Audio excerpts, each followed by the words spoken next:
sharing our Mother's Day trip bago ko pa malimutan i-upload. After namin magsimba sa Our Lady of Lourdes Parish sa Tagaytay, dumiretso na nga kami sa Natipuan Beach Resort sa Nasugbo, Batangas.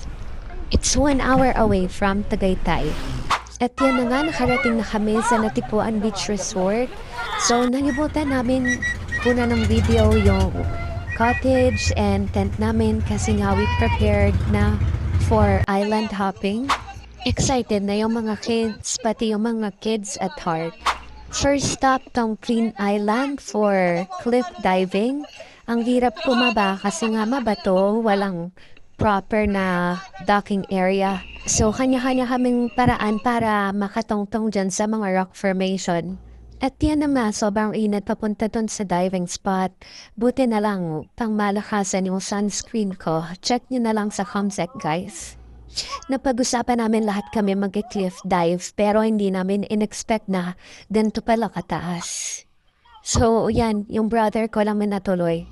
Gusto ko din sana dahil dati naman ako nag-cliff dive, pero iba na talaga kapag quarantine na ang daming anxiety sa katawan. At yan, nakatara na nga yung brother ko ng walang life vest. Baka pag ako yung tumalo ng walang life vest, maglutang ang lahat ng swimsuit ko eh. Dahil di naman kami tumalon. Nang picture taking na lang kami dyan sa rock formation. Tapos nilakad namin pabalik dun sa bangka. At super init. Na para pang mading tusini yung paa ko dahil ayokong mag-slippers. Diyan, so family pictures. Astig talaga tong kuha ng Insta360 X5. Thank you sa Renta Camera PH. After namin sa Queen Island, nag-snorkeling naman kami sa may laot, malapit sa Tali Beach. Yan o. Saya-saya na naman ang hasang ko. Nakatikim na naman ng tubig dagat.